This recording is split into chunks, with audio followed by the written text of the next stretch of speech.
한일 친선 만세. 네. 대한민국 파이팅. 네, 화이팅. 저는 일본 화이팅. 네. 대선 후보가 있죠. 아, 네. 네. 파이팅. 네, 화이팅.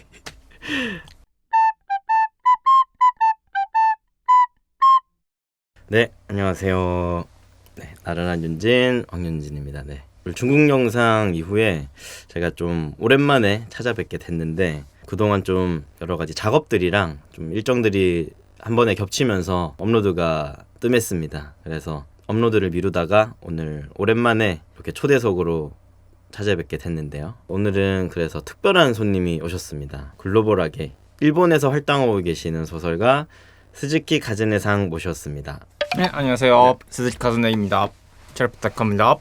이렇게 처음으로 글로벌하게 일본 초대 손님을 모시게 됐는데요. 스즈키상의 소설가 이야기 그리고 한국에 대한 이야기 이런 것들 가볍게 이야기 나눠보면서 네 한번 초대석 진행해 보도록 하겠습니다. 안녕하세요, 스즈키상. 네, 안녕하세요. 또 이렇게 초대해 주셔서 감사합니다. 네, 또 이렇게 찾아와 주셔서 너무 감사드리고 일단 먼저 한번 간단하게 소개 한번 부탁드리겠습니다. 네, 저는요, 1984년생, 출신이 도쿄이고, 네. 네, 일본 도쿄. 그리고 어렸을 때는 만화책을 많이 읽어가지고 네네. 중학생 시절부터 소설책에도 관심이 생겨서 중학생 때부터 소설책을 네. 쓰고 그러면은 중학생 때부터 소설을 쓰기 시작하신 건가요? 네네네네. 아, 네. 그리고 2013년에 첫 출판 네. 하게 돼서 아, 지금은 택시기사로 일하다가 네. 소설책을 쓰면서 그리고 역술가 공부도 하고 그런 사주. 사주 네네. 사주 역술가로서도 활동하고 있어요. 그럼 이제 그 역술 쪽은 이제 최근에 이렇게 시작하신 건가요? 몇 년 전에 시작했어요. 그거는 또 저도 처음 알게 된 이력이네요. 그렇군요. 네. 저희가 이제 좀 처음 알게 된 그런 계기를 조금 말씀을 드리자면 스즈키상이 그 제 주변에 한국 뮤지션 분들과 친분이 꽤 있으십니다. 그래서 그러다가 저희가 처음 뵀던 게 제비다방이었었죠. 저기 상수동에 있는 제비다방에서 처음 뵙게 돼서 그때 인연으로 이제 인스타그램으로 이렇게 가끔씩 소식을 주고받다가 오늘 이렇게 계기가 한국에 또 마침 오셔가지고 이렇게 진행을 하게 됐습니다. 그래서 좀 사실 저도 처음에 뵀을 때 조금 가까워질 수 있었던 이유가 사실 워낙 한국어를 잘하셔서 한국말을 너무 잘하셔서 한국어를 잘하시게 된 어떤 계기나 뭐 그런 게 있었을까요? 제가 한국어 공부 시작한 계기라면은요 2013년에 제가 처음에 한국에 여행 왔거든요. 네네네. 그때는 한국어 하나도 몰랐었는데 어떤 식당에 가서 식사하고 있더니 어떤 새끼가 식당에 들어와서 이다라고. 그래서 차별 차징 시선 받고 하긴 또 더 옛날에 시간이 거슬러 갈수록 더 좀 그런 게 심했던 것 같아서 그런 또 계기가 있었었군요. 그때 내가 너무 억울했는데 아무 말도 못하니까 그쵸. 그래서 나도 한국어 말할 수 있게 되고 싶다. 말하고 싶다. 그런 생각으로 공부 시작했어요. 오히려 그런 약간 발끈하는 그게 계기가 됐었던 거네요. 근데 사실 좀 그런 자극들이 좀 더 특히나 이제 언어나 이런 거에 대한 큰 이제 동기부여가 되는 것 같기는 합니다. 그래서 이제 그때부터 그럼 한국어 실력이 이렇게 좋아지신 거군요. 그러시구나. 일단 뭐 앞서 잠깐 말씀드렸지만 사실 스즈키상께서 좀 이력이 남다르다고 생각하긴 했었거든요. 이제 소설을 쓰시기도 하시고 그리고 택시 기사도 하셨다고 하셨었고 저한테 또 말씀해 주셨던 이력들 중에 그 어릴 적부터 전동 휠체어 그 경기 축구 심판으로 활동을 하셨다고 하는데 사실 그런 이력도 되게 생소하기도 했을 뿐더러 저는 그 학생들이 또 그러니까 학생 때는 보통 이제 선수로 활동하고 그 선수들이 나중에 심판으로 전향을 하시거나 뭔가 그런 케이스들을 많이, 그리고 심판이 되더라도 뭔가 성인 심판들을 많이 봐서 그런지. 근데 이제 고등학교 시절부터 그 축구 심판을 보셨다고 하셔서 네. 혹시 그런 이력에 대해서는 간단하게 혹시 내가 원래 어렸을 때부터 축구 좋아해서 네네네. 그때 고등학생 때까지는 천도 휠체어 축구 존재조차 몰랐는데 네. 어떤 프로축구 팀에 내가 회원이었거든요. 네네네. 그래서 잡지로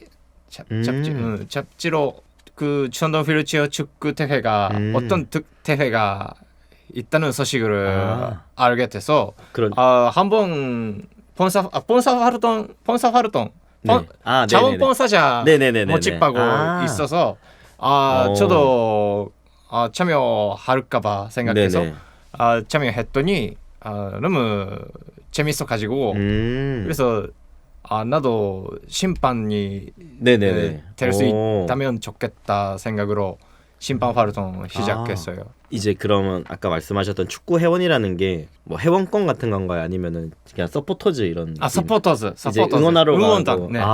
프로축구 팀 응원단이었어요. 완전 적극적으로 응원하셨던. 네네네. 고등학교 시절에는 그랬어요. 그렇구나. 그러면서 이제 자연스럽게 그럼 약간 축구 관련 잡지였던 건가요? 네네네. 그렇게 해서 알게 되신 거군요. 왜냐면 사실 저도 이제 뭐 패럴림픽이나 이런 것들은 이제 간혹 이렇게 접하게 되지만 이제 또 전동 휠체어 축구라는 이제 종목 자체도 조금 생소하긴 했었거든요. 네, 그래서 근데 그렇죠. 그거를 이제 고등학교 시절 때부터 심판을 하셨다 해가지고 그게 되게 조금 신기했었습니다. 그리고 또 그 전동 휠체어 축구를 또 소재로 책을 내셨다고 하시더라고요. 그래서 그 책도 간단하게 혹시 한번 설명해 주실 수 있으실까요? 어떤 여자 대학생이 주인공인데 네네네.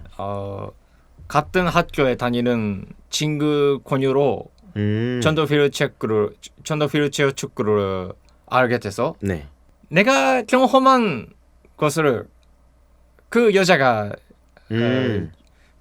경험하는 것 같은 내용인데 그럼 혹시 그 소설 속 여자분도 그러면은 그 스즈키상이 경험했던 그 경로를 통해서 이렇게 좀 이렇게 가까워지는. 네네네. 어떤 전동 휠체어 축구 팀의 자원 봉사자로 스텝으로 참여하고 마지막으로는 심판으로 목표로 활동하게 된다 그런 내용입니다. 그러면 약간 이제 주인공은 여자 주인공이지만 뭔가 스즈키상의 어떤 경험이나 이런 것들이 많이 투영돼 있는 그런 작품이네요. 근데 또 그 택시 기사 이력이 있으시다고 하시는데 지금도 하고 계시는 건가요? 네네네. 그럼 이제 택시 기사 하시면서 이제 글 집필하시고 이런 식으로 맞아요. 하고 계시는 거군요. 그러니까 사실 저는 이제 조금 궁금했던 게 이제 한국에서 또 택시를 이용해 보셔서 아시겠지만 일본이 택시비가 되게 비싸잖아요. 네네네 맞아요. 그리고 뭔가 조금 더 저희 그 국내 한국보다 고급화돼 있다는 느낌이 들긴 하거든요. 서비스라든지 어떤 그런 것들이. 그래서 뭔가 그런 진입 장벽이나 이런 게 좀 높은 편인가요? 아니면은 그러니까 이제 택시 기사가 되기 위한 과정이 어려운 편인가요? 어떤 과정을 거쳐서 택시 기사가 될 수 있는지. 한국에서는 운전면허 가지고 있다면 누구나 택시 기사 될 수 있잖아요. 일본에서는 운전면허 타고 1년 이상 지나면 택시 면허 탈 수 있어요. 다시 한번 자동차 학교 교습소 다니고 시험을 보고. 그럼 이제 그 기간 일단은 기본적으로 기간이 돼야 되고 그 기간이 되면은 이후에 이제 그 택시 또 면허를 딸 수 있는 기회가 주어지는 거군요. 그리고 택시 회사에 들어가서 10년 이상 경험을 겪으면 개인 택시 시험을 볼 수 있게 돼요. 그래서 저도 10년 이상 일했다가 개인 택시 기사 시험을 타서 지금은 개인 택시 기사로 일하고 있어요. 그럼 경력이 꽤 그러면은 오래 되어야 개인 택시가 가능한 거군요. 만약에 저희가 이제 택시를 이용하는 이제 고객으로서 봤을 때 이제 개인 택시 같은 경우에는 훨씬 더 저분은 베테랑 기사님이구나라고 네네. 이렇게 알 수 있는. 네, 맞아요. 그렇군요. 그러니까 일본 가서 택시를 잘 이용을 안 해봐서 그런데 일본도 그럼 지금 이제 한국으로 치면 카카오 택시나 카카오 그런 택시. 것들이 이제 지금 또 자리를 좀 시스템이 많이 잡혀 있는가요? 기본적인 시스템은 다 네네. 똑같은데 근데 요즘에는 네. 앱배제가 늘어지고 있어요. 택시 다 비슷한 상황이군요. 택시 이용하려면은 네. 요즘에는 거의 다 앱으로 이제, 네네. 부르는 고객들이 많아요. 그렇군요. 그러면 일본은 또 일본 전용 어플이 있나요? 그러니까 사실 그 해외 같은 경우에는 우버 많이 쓰고 우버도 있고 네. 중국에서 유명한 디디도 있고 네네네 디디 네. 그리고 일본에서의 오리지널 앱 고택시라는 앱도 있어요. 되게 다양하게 네네. 사용이 되고 있군요. 네, 그리고 사실 저는 되게 놀라웠던 게 주변에 뭐 다른 또 일본 분 외에도 이렇게 외국 분이지만 한국어를 잘 구사하시는 분들이 계시잖아요.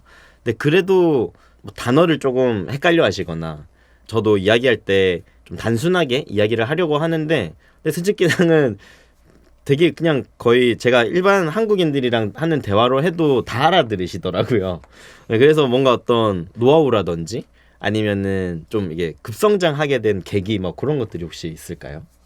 누구나가 네. 일본 사람들이 한국어 공부할 때 누구나가 경험할 수도 있을 줄 아는데 네네. 공부 시작하고 단어가 점점 늘어나잖아요. 네네 맞습니다. 네. 매일매일 공부하니까. 네네. 근데 일본어에 없는 발음이 있잖아요. 네네 한국어. 맞습니다. 받침. 네네네. 받침이 어려워서 네. 책을 읽고 있는 것뿐만이면 네. 내가 한국어 외웠다, 네네. 배웠다, 할 수 있다. 네. 그런 생각으로 네. 한국으로 와서 말을 하려고 하면 말하려고 해도 네. 상대방이 전혀 알아들지 못했다는 것이 있어서 네네네. 그럴 수도 그럴 있겠네요. 때 기분이 틀어졌어요. 그런 경험이 있었어요. 그럴 수도 한국 있겠네요. 공부 시작한 지 1년도 안 되었을 때. 그러니까 이제 뭔가 읽는 거나 듣는 건 가능하신데 네네네. 이야기했을 때 이제 상대방이 못 알아듣거나 네네네. 그런 경우들이 있군요. 그럼 그런 부분들도 발음을 중점적으로 이렇게 계속 공부를 하셨던 건가요? 중급책을 네네네. 읽어서 받침이 어떻게 발음해야 하는지 되는지 공부해서 그럼 이제 막 그런 막 발음 구조나 원리 이런 것까지 막 네네네. 파악을 하신 거군요. 대부분 일본 사람들이 네. 예를 들면 감사합니다가 아니라 네. 감사합니다가 쓰죠. 네네네 맞습니다. 네네. 저도 처음에는 그랬어요. 감과 네네. 감 네. 어떻게 다룰지 전혀 모르니까 일본 사람들은. 네. 그러네요. 네. 그리고 제가 알기로는 또 스즈키-상께서 그 한국도 여행을 되게 다양하게 다니셨다고 하더라고요. 그래서 사실 몇 군데 말씀해 주셨을 때 저보다 더 많이 가신 것 같더라고요. 저보다 오히려 더 다양한 곳을 다니신 것 같더라고요. 그래서 한번 좀 어떤 곳들을 다녀오셨는지 한번 설명해 주실 수 있으실까요? 한국에 광역시가 6도시 있잖아요. 네네네 맞습니다. 인천, 부산, 울산, 광주, 대전, 태구 네네네 다 가봤어요. 그리고 지방 도시 시골 마을 네네네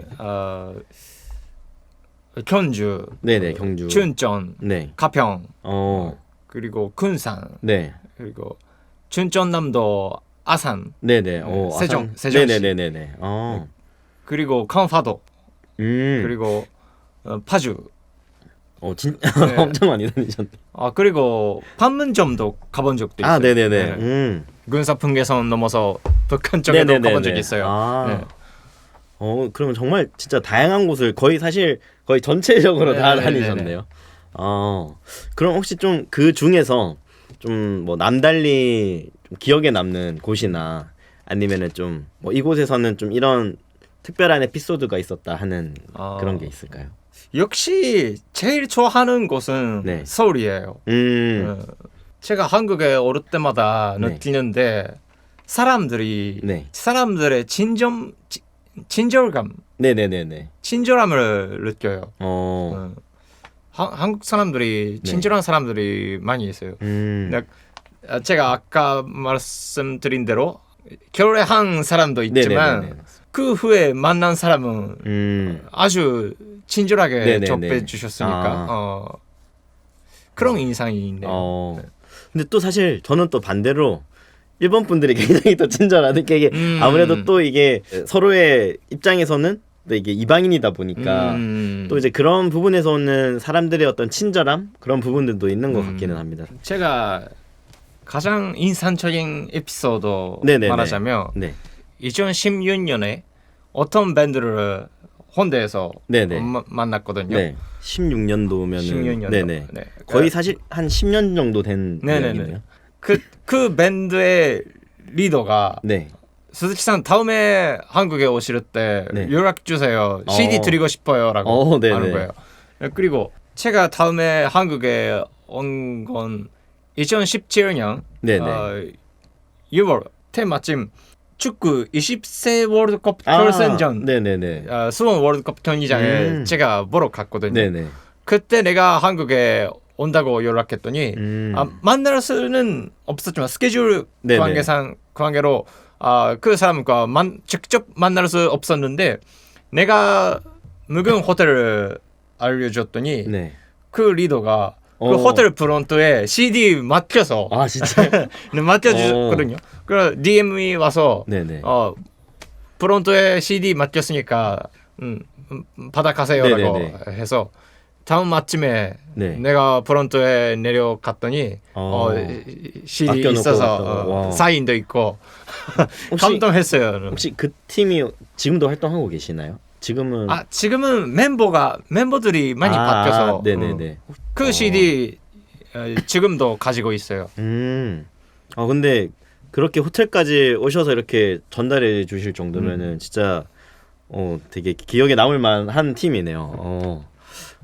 그 한국 밴드 공연 이렇게 보신 거는 한 언제쯤부터 한 몇 년도부터 그렇게 그럼 보시게 된 걸까요? 처음에 2015년 한국어 공부 시작한 지 1년 이상 네네네. 지났을 때였어요. 나 일본에서도 네. 공연장은 자주 다니니까 공연 보러 가니까 네. 한국에서도 볼까 해서. 네, 그러셨군요. 그럼 혹시 좀 다른 어떤 서울 외에 좀 다른 지역에서는 좀 특별한 에피소드 같은 건 없으셨을까요? 왜냐면 그러니까 제가 느꼈을 때 사실 서울에 있는 분들은 뭐 일본 분들이나 아니면 다른 국가에서 오신 분들을 사실 접하기가 좀 쉬운데 오히려 이제 다른 지역들 같은 경우에는 더 생소하다 보니까 뭔가 또 거기에서 좀 특별한 일들이 많이 생기지 않을까라는 그런 개인적인 생각이 있어서 혹시 그런 다른 지역에서의 어떤 에피소드들은 없으셨나요?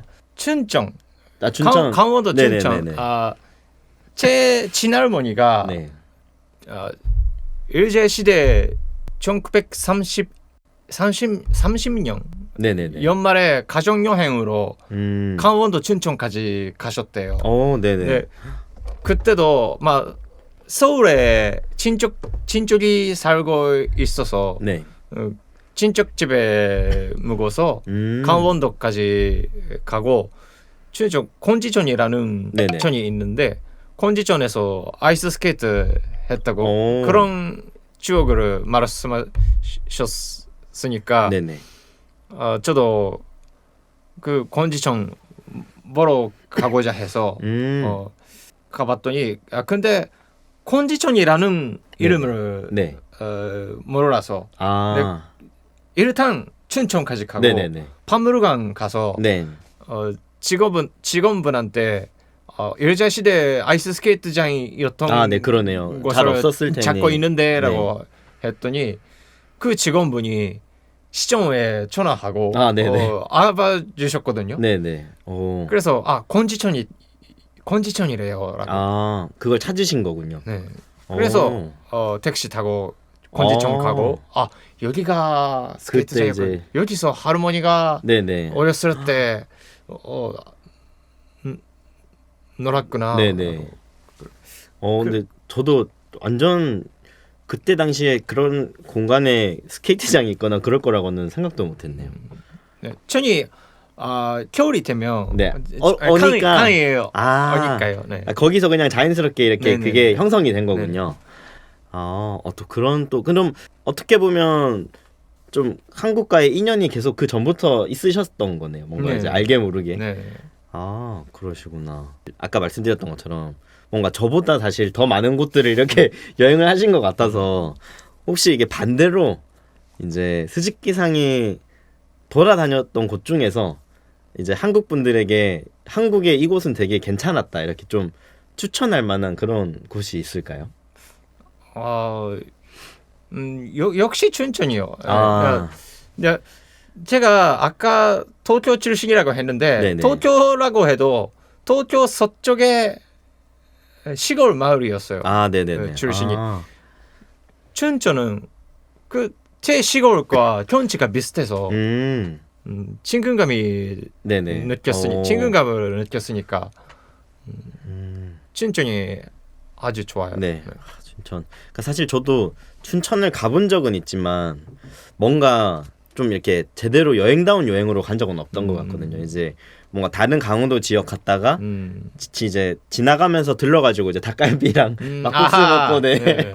항상 그랬던 것 같아서 그러니까 저도 뭔가 제대로 여행다운 여행을 춘천에서 해본 적은 없었던 것 같아요. 한번 저도 다음에 한번 기회가 되면은 네, 좀 춘천으로 여행을 한번 가보도록 하겠습니다. 그리고 이제 제가 또 고향이 부산이다 보니까 네. 그 부산도 여행을 가보신 거죠? 네네네. 네. 부산 3번 정도. 부산 많이 가봤나요? 네네. 혹시 부산에 대한 경험은 혹시 어떠셨나요? 부산 제 작년에 네. 부산에 갔을 때 대교 건너서 영도대교 연도대교였나? 아니면 지중해 같은 네. 마을이 있잖아요. 네네네. 영도 맞는 것 같습니다. 네네. 네네네. 절벽에 카페가 많이 있어요. 네네네. 거기서 바람 쐬면서 네네네. 커피 마신 그런 추억이 있어요. 그러시군. 그러면은 스즈키상이 뭔가 그런 카페나 이런 곳들이 이렇게 다녀보시는 것도 되게 좋아하시는 것 같네요. 네, 카페에서 네. 톡스 하기 맞습니다. 좋아해요. 맞습니다. 네. 그럼 혹시 그 일본 카페와 한국 카페 어떤 좀 뭐 분위기의 차이나 그런 게 있나요? 아니 분위기가 아니더라도 뭔가 좀 차이점, 다른 점 이런 게 혹시나 있을지. 카페 하나지 않아도 네. 여러 식당이나 편의점도 레스토랑도 네. 그렇는데 일본에서 고객님을 대응하는 직업을 네네네. 하고자 하면 네. 웃음을 짓고 네. 대접해라. 네네네. 그렇게 그런 교육을 받아요. 네. 근데 한국에 오면은 네. 가게 직원들이 기본적으로는 웃지 않잖아요. 네네 그렇죠 네. 맞습니다. 그게 많이 인상적이었어요. 제가 한국에 처음에 왔을 때. 네네. 일본에서는 네. 다른 나라 사람들한테서 보면은 네. 일본 사람들은 많이 웃고 있다. 항상 네네네네, 웃고 있다. 맞습니다. 네. 그런 따뜻함을 느낄 수도 있겠지만 일본 사람은 왜 웃어야 하는지 그게 오히려 좀, 그렇게 느낄 수 있군요.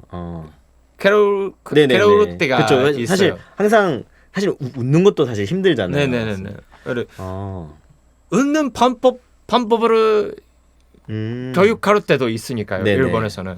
네. 그래서 약간 그런 부분들 때문에 저희가 은연중에 느꼈을 때 이게 친절함이 그런 부분도 있긴 있었던 것 같네요. 근데 사실 또 반대로 생각해 보면은 일하시는 분 입장에서는 상당한 피로가 있겠네요. 네, 일본에서는 어떤 고객은 네. 너 왜 웃고 있지 않나? 라고 왜 웃지 않아? 라고 그런 칭찬도 있어요. 네. 한국 같은 경우에는 웃고 있으면 사실 뭐 되게 뭐 인상이 좋다. 네, 친절하다 느낌인데 뭐 굳이 웃고 있지 않다고 해서 그거를 뭐 나무라거나 이상하게 생각하지 않는데 그게 이제 또 뭔가 업무 서비스 부분에 있어서 뭔가 좀 강요되는 그런 부분들이 있군요. 그리고 요거는 이제 여행 이야기가 나와서 작년 초쯤이었을 것 같은데 이맘쯤이었던 것 같은데 제가 가족들이랑 오키나와 여행을 한번 갔다 온 적이 네네네. 있거든요. 근데 그때 이제 그 스즈키상께서 이제 그 사진에 댓글로 과거에 오키나와를 또 배경으로 네. 소설을 쓰신 적이 있다고 네네네네. 하셔서 혹시 그 작품은 어떤 작품일까요? 네, 제목이 내일 바람이 불으면이라는 네네네. 소설인데 일본 폰트에서 네. 일본 수도권에서 자란 남자 주인공이 네. 친구와 음악 활동을 하고 있는 친구를 위해 같이 오키나와에 이주하고 그래서 오키나와와 일본 폰트의 네. 차이가 많이 있으니까 네네네. 그 차이를 느끼면서 오키나와에 관한 문화를 알고 이해 네네네. 간다고 그런 내용입니다. 그것도 그럼 어떻게 보면 좀 뭔가 예술적인 부분이랑 어떤 지역의 특색이나 네네네. 그런 것들이 좀 이렇게 네네. 같이 돼 있는. 대부분 일본 사람들이 보면은 네. 오키나와는 외국 같은 네네네, 느낌이 맞습니다. 있는 곳이니까요. 네네. 좀 이국적인 느낌. 막 이런. 네네네네. 그러니까 이제 저도 이게 사실 정확한 정보는 아닌데, 근데 또 오키나와 출신 배우들이나 네. 이런 좀 예술 분야에 활동하시는 분들이 많다라고 들었는데, 네, 많아요. 네. 좀 그런 어떤 이국적인 느낌이나 다른 그런 특성 때문에 오는 좀 예술적인 좀 영향들이 있는 것 같네요. 이제 영감이라든지 그런 부분들. 오키나와 사투리도 네. 일본 말과 많이 다른 점이 있는데, 네네. 근데 오키나와 한국이 비슷한 문화도 있죠. 예를 들면은 한국에서는 도로잔치가 있잖아요. 네네네. 오키나와에도 도로잔치가 있어요. 내가 이름이 도로잔치가 아니라 단가유회라고 하는데 네네. 하는 건 똑같대요. 도로잔치랑. 그럼 반대로 그럼 오키나와 외 다른 지역들은 따로 돌잔치를 안 도로잔치 안 해요. 그렇군요. 내가 자란 수도권에서는 네네. 만 한 살이 되면은 네. 남자라면 네. 이렇게 큰 턱을 네네. 입어서 사진 찍어요. 네네. 그런 문화가 있는데 도로잔치와는 많이 네. 달라요. 이제 잔치까지는 아니고 네네네네네. 이제 사진을 남기는 정도, 네네네. 기념하는 그런 느낌이에요. 무거운 턱을 신기한데요. 네. 저도 어렸을 때 아버지가 찍은 비디오가 네네. 남겨져 있는데 무거운 침을 입었으니까 네네. 울고 있더라고요. 네. 그런 또 처음 들어보는 또 문화네요. 그리고 사투리, 오키나와 사투리도 네. 한국말과 비슷한 점도 있어요.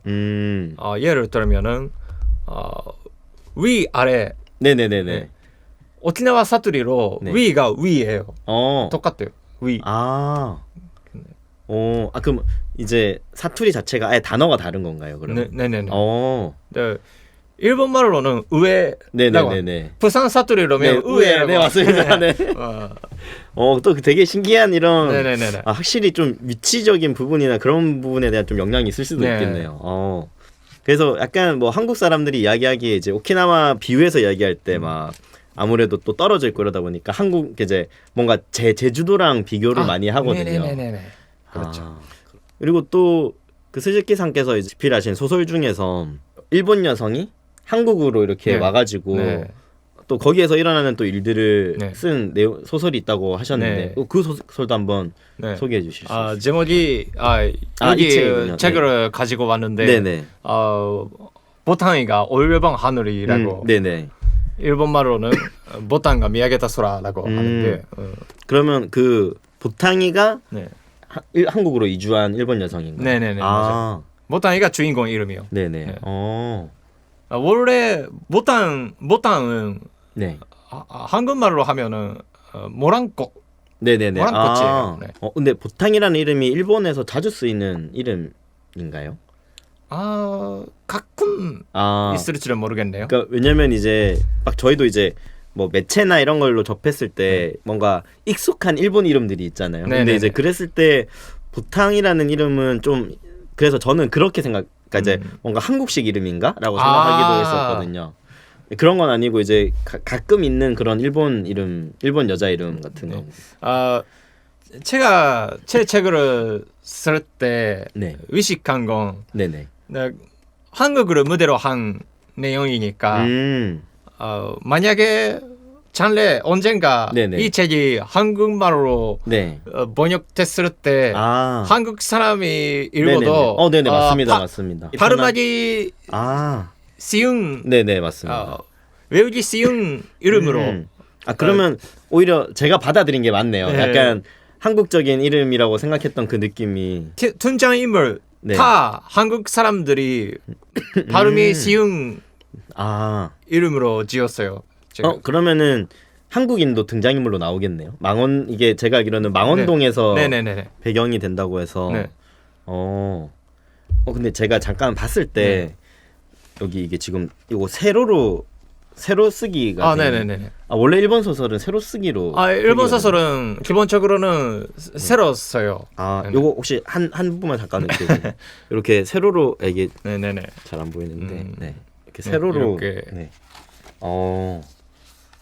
그렇군요. 저는 세로로 이렇게 돼 있는 거는 학교 교과서도 그래요. 그거 교과서는 그래요. 일단 기본적으로 세로로 이렇게 되는군요. 그럼 혹시 요거 북커버나 이런 것들은 다른 작가님이 하시는 건가요? 아니면 네, 일러스트레이터 분이. 왜냐면 북커버 봤을 때 되게 북커버가 이뻐가지고. 네네. 보타니가 올 앨범 하늘이니까. 그래서 하늘을 소재로. 네. 그리고 한강을. 그러네요. 무대로. 남산. 네, 남산 타워도 있어요. 네네. 좀 흐려져 있는데. 네.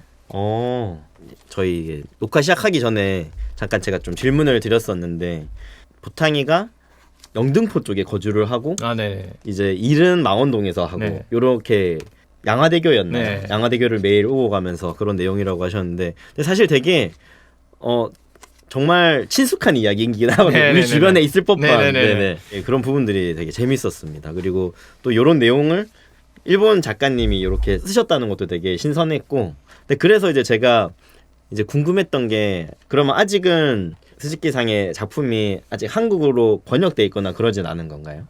네. 번역된 작품은 지금은 없네요. 그 요런 내용들 같은 경우에는 한국인 독자분들도 이렇게 읽으시면 되게 재밌을 것 같은데 되면 너무 좋을 것 같습니다. 사실 근데 또 저도 이게 이제 도서 분야는 또 잘 알지 못하다 보니까 사실 또 뭐 저희도 마찬가지로 일본어 버전으로 노래를 발매하게 되면 또 많은 절차들이 필요하듯이 분명히 이제 책도 좀 그런 게 필요하겠죠. 네 맞아요. 똑같아요. 또 번역가 분들도 맞아야 되고 또 그러다 보니까 그런 부분들이 있군요. 그래서 언젠가 한번 또 스즈키 상의 이제 작품을 한글로 읽을 수 있는 그런 날이 오면 좋겠네요. 그런 날이 왔으면 좋겠습니다. 그럼 스즈키 상은 이제 뭔가 어떤 이제 소설가로서나 아니면은 어떤 스즈키상 개인적으로 좀 이렇게 성취하고 싶은 목표라든지 아니면 어떤 방향성이나 이런 것들이 있으실까요? 소설 작가로서는 제가 중학생 시절에는 나도 무라카미 하루키 히가시노 케이고 같이 큰 작가가 되고 싶다고 생각한 적도 있는데 요즘에는 현실을 보면은 소설 작가로서 인생 보내기는 힘들겠죠. 음악가와 비슷한 있는데 소설 작가로서만 먹고 살기는 힘들겠다니까 소설은 그냥 취미로 계속 할 수 있으면 좋겠다고 그렇게 생각을 해요. 근데 택시 기사도 자동 운전이 자율주행이나 일반적인 시대가 되면은 그럴 수도 있겠네요. 기사들도 역시 줄어지니까 맞습니다. 필요하지 않는 시대가 올 수도 있으니까 소설도 아닌 운전도 아닌 다른 기술이나 지식을 가져야 한다고 생각을 해서 한국어 공부도 계속 네네. 가고 아, 언젠가 내가 나이 먹었으면은 네. 한국으로 이사 오고 역술가 카페라고 네네네네네. 할 수 있으면 아. 좋겠다 그렇게 생각을 해요. 아. 네. 일본에서도 그런 사주나 이런 거에 대한 관심이 많나요, 사람들이? 관심이 있는 사람도 있고 네네. 관심이 없는 사람도 있어요. 음, 한국 사람들과 일본 사람들이 다른 네. 점이 또 하나 말하자면 한국 사람들은 생년월일뿐만 아니라 네네. 네, 몇 시 몇 분에 태어난지도 네네 맞습니다. 알고 있죠. 네네. 일본 사람들은 모르는 관심이- 사람이 많아요. 아, 네, 시간까지는. 네네. 거기까지는 크게 관심이 그리고 없는 거군요. 음력 생일도 네네. 알죠. 저는 사실 검색해 봅니다. 음료생이가 네네. 근데 일본 사람들은 자기 음력 생일은 흠이 없는 사람들이 많아요. 저는 알고 있는데. 네네. 네. 또 그런 차이가 있군요. 근데 이제 저는 요거는 제 개인적인 그건데 이제 저희가 앞서 이야기도 나눴지만 스즈키상이 또 되게 한국 여행도 많이 다니시고 제가 생각했을 때는 한국인들보다 더 다양한 한국의 여러 곳곳을 이렇게 많이 방문을 하셨다 보니까 그러니까 저는 스즈키상이 쓰시는 여행 에세이 같은 것도 되게 궁금할 것 같긴 하거든요. 왜냐면 저희가 똑같은 경주를 방문하더라도 또 저희가 느끼는 바랑 또 이제 스즈키상이 또 느끼는 바랑 다를 것 같고 그리고 아까 이야기해 주셨던 막 춘천에 대한 이야기나 이런 것들도 저한테는 되게 흥미로웠거든요. 오늘 이야기하면서 느꼈던 게 좀 양국의 좀 차이점이나 잘 풀어주실 수 있을 것 같거든요. 그래서 그런 부분들은 또 어떨까라는 생각을 하게 됐습니다. 네. 아까 말씀드린 춘천 건지천 네네. 네, 제 아버지를 친할머니께서 보면은 아들이니까 네. 제 아버지가 네. 아버지는 춘천 가본 적이 없으시니까 네네네. 아버지 모시고 같이 한국으로 건지천으로 네네. 가고자 해요. 다음에. 그런 것도 너무 좋네요. 네.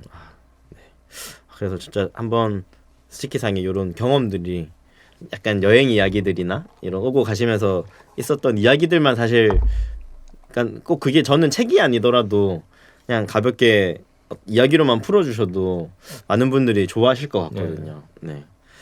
그래서 되게 재밌는. 제가 한국어 공부 시작한 지 한국어 공부나 한국 여행을 통해서 경험한 것을 또 이게 그 여자에 그렸어요. 네. 이게 이미 그런 것들이 이제 아까 그러네요. 아까 투온 원도 그렇고 경험들이나 이런 부분들이 이미 소설 작품 캐릭터에 좀 많이 이렇게 담겨 있군요. 제 거울 역시 작가의 거울이죠 소설은. 맞습니다. 네. 모든 창작자들이 사실 음악도 보면 뭐 100%는 아니지만 본인의 이야기를 많이 담아내듯이 그래 역시 그렇군요. 사실 또 제가 일본말을 잘하지 못해서 또 그런 이야기를 나눌 수 없는데 또 이제 스즈키님께서 워낙 한국말을 잘하시니까 그러니까 이런 이야기를 나눌 수 있어가지고 너무 좋았던 것 같네요. 제가 작년에 일본에서 톤요크 스텝 칸자 왔어요. 네네. 수강했어요. 그러니까 일본에서 지금은 한국어 강사로서도 부업으로 가끔 일하고 톤역 업무는 아직 안 받았는데 경험이 없는데 톤역 스텝으로서는 등록되어 있어요. 그러네요. 이제 이런 한일 간의 어떤 문화 교류들이 좀 활발해질수록 더 이점이 될 수 있겠네요. 좋은 것 같습니다. 그럼 지금 스즈키상이 일본에서는 도쿄에 거주하고 계신 건가요? 지금 지금 요코하마에 살고 있어요. 요코하마에 계시는군요. 요코하마 인천과 경치가 비슷해요. 그렇구나. 항구가 있고 조개지도 있었고 산이 있고. 네네. 다음에 뭐 혹시나 또 제가 요코하마를 가게 되는 일이 생긴다면 꼭 한번 연락을 드리도록 하겠습니다. 네. 그때 또 이제 또 만나서 또 같이 뭐 시간이 된다면은 좀 같이도 돌아보기도 하고 그렇게 할 수 있으면 너무 주세요. 좋을 것 같네요. 너무 좋을 것 같습니다. 또 다음에 요코하마 특집 해가지고 같이 이렇게 돌아보는 것도 재밌을 것 같습니다. 그러면은 이제 저희가 또 오늘 또 여러 가지 이야기들을 또 나눠봤는데 혹시 또 뭐 스즈키상께서 좀 이렇게 하고 싶은 이야기나 좀 마지막으로 못다한 이야기가 있으시면은 역시 이것은 일본 사람들한테도 한국 사람들한테도 네네. 같은 걸 할 수 있다고 생각을 하는데 네네. 한일 양국이 한국 사람들과 일본 사람들 네네. 사이 좋게 네네, 지내야 한다 그런 네네네. 사람들이 있잖아요. 네네 맞습니다. 그건 그러는데 역시 문화적인 차이가 있으니까 네 맞습니다. 어려울 때가 네네. 있잖아요. 네. 제가 어떤 일본 사람도 들었는데 같은 인간이다. 같은 인간이니까 네. 인정해야 한다라고 네네네. 그렇게 하시는 분도 있는데 좀 다른 생각으로 해요. 네네. 다른 사람이니까 네. 다른 나라니까 네네. 문화적인 차이가 있는 게 당연하잖아요. 네네. 저도 약간 그렇게 네. 생각하고 있습니다. 그 차이점을 인정하면서 다른 사람이라고 인정하지 않으면 사이좋게 할 수는 없는 거 아닐까 그렇게 네네, 생각을 해요. 그러니까 어떻게 다른지를 상대방이 자기랑 맞습니다. 어떻게 다른지를 이해해야 한다고. 네 맞습니다. 그걸 이해 못해서 개인적으로는 완타가 시작되잖아요. 네네, 학교에서도. 맞습니다. 네네네 네. 맞습니다. 일본 사람들끼리 사는 학교에서도 그렇고 네. 한국 사람들이 네네, 맞습니다. 한국 사람들끼리 하는 학교에서도 네, 그렇죠. 네. 그러니까 사실 어떤 환경에서든 이렇게 사람들과의 관계 속에서 생기는 일인데, 네. 그러니까 근데 또 이제 그게 또 국가와 문화가 달라지면 네. 더 이제 심해지다 보니까 확실히 그런 부분들을 서로 이렇게 극복해 나가는 게, 그러니까 사실 저는 그래서 오늘도 막 이야기 나누면서 느꼈지만 그 서로의 비슷하면서도 다름을 알아가는 과정이 저는 되게 재밌다고 생각을 하거든요. 그리고 이제 그러면서 좀 더 서로가 이제 이해해 가는 거고, 또 그러면서 이제 또 더 가까워지고, 그리고 또 이제 그걸로 인해서 다른 점이 모여서 또 새로운 또 하나의 결과가 나올 수도 있다고 생각을 하거든요. 그런 부분들이 좀 스즈키상 말대로 좀 이게 다 원만하게 잘 이렇게 이루어질 수 있으면은 너무 좋을 것 같습니다. 네. 한국과 일본은 유사하게 보이지만 다른 점이 네네 많잖아요. 네 맞습니다. 식사 매너도 그렇고. 네네 맞습니다. 네. 스즈키는 또 혹시 뭐 마지막으로 하고 싶으신 이야기 있으실까요? 한일 친선 만세. 네. 네, 너무 좋습니다. 대한민국 파이팅. 네, 파이팅. 네. 그럼 저는 일본 파이팅. 네. 그래서 내선 후보가 있죠. 네. 네. 파이팅. 네, 파이팅. 네. 그래서 오늘 이게 스즈키상 오셔서 이렇게 또 이야기 나눠봤는데 오늘 너무 재밌고 유익한 시간이었던 것 같습니다. 네. 스즈키상 또 다음에 기회가 되면 또 같이 한번 뵐 수 있었으면 좋겠고요. 네. 그럼 오늘은 한번 이렇게 마무리를 해보도록 하겠습니다. 네. 지금까지 나른한 윤진 그리고 스즈키상이었습니다. 감사합니다. 네, 감사합니다.